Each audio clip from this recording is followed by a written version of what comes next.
पोस्टे जुन्नर येथे गुन्हा क्रमांक 292/2025 कलम 105 110 BNS कलम सदृश्य मनुष्यवधाचा तसेच सदोष मनुष्यवध चा प्रयत्न करायचा हा जो गुन्हा आहे हा दाखल केलेला आहे आपल्याकडे। यातील आम्ही या अगोदरच एक आरोपी अटक केलेला आहे, ज्याची जो डीजे चालक आहे त्यांना सुद्धा आज सकाळीच हजर करून त्याची एक डिस्पिशी मिळाली। यातील दुसरा आरोपी 1 नंबरचे आरोपी देवराम लांडे यांना कालच आम्ही अटक करण्यात आली होती। काल रात्री 10:30च्या सुमारास रात्री त्यांना आपण अटक केली होती, परंतु त्यांची प्रकृती खराब झाल्यामुळे त्यांना सिव्हिल हॉस्पिटल येथे भरती केली होती। त्याबाबतच आम्ही मेडिकल कस्टडी जी असते त्याबाबत मान्य कोर्टांना ती माहिती दिली होती। आज रोजी सदर आरोपीचा उपचार झालेला आहे आणि त्याचा डिस्चार्ज झाला आहे। डिस्चार्ज होऊन आम्ही त्याला जुन्नर येथे घेऊन आलो। कोर्टाचे निर्देश होते की जेव्हा आरोपी डिस्चार्ज होईल तर त्यांना तात्काळ आमच्या समोर हजर करा। सदर आरोपीला डिस्चार्ज झाला आहे आणि त्यांना आज रात्री जुन्नर येथे घेऊन आलोय आणि त्यामुळे त्यांना आम्ही तात्काळ कोर्टासमोर हजर केलेलं आहे आणि सदर गुन्ह्याचा अधिक तपास करणे असल्याने आम्ही कोर्टाकडे आरोपीची पीसी मागितली। त्या अनुषंगाने माननीय कोर्टाने 4 दिवस आम्हाला पीसी दिलेली आहे। त्यामध्ये आम्हाला सखोल गुन्ह्याचा तपास करणे, सदर गुन्ह्यातील आणखी 2 आरोपी आहेत त्यांना अटक करणे, इतरही गोष्टीचा ज्या बाबी आहेत त्याचा उलगडा करून आरोपीविरुद्ध दोषारोपपत्र दाखल करणे। सदरचा गुन्हा हा काल दाखल आहे। सध्या प्राथमिक स्तरावर त्यांची तपास सुरू आहे। माननीय DSP साहेब, SP साहेब, ऍडिशनल साहेब तसेच PI साहेब यांच्या मार्गदर्शनाखाली आम्ही तपास करत आहे आणि लवकरात लवकर गुन्ह्याची आम्ही निर्गती करणार आहे।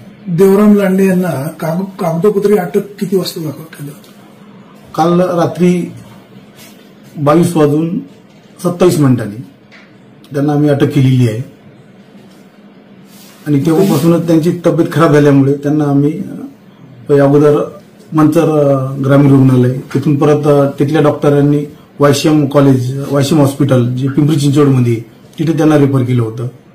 परत आज सकाळीच वायसीएम हॉस्पिटल यांनी परत ससूनला रेफर केलं आणि आज रोजी त्यांच्यावर संपूर्ण उपचार झालेले आहेत। डॉक्टरांनी रात्री एवढ्या उशिरा कोर्टामध्ये दाखल केलं, काय त्याचं प्रयोजन? ते कारण तेच आहे ना, रात्रीला आम्ही जेव्हा अटक केली आहे तर कोणता आरोपी एखादा अटक केला तो 24 तासाच्या आत तो कोर्टासमोर हजर आला पाहिजे।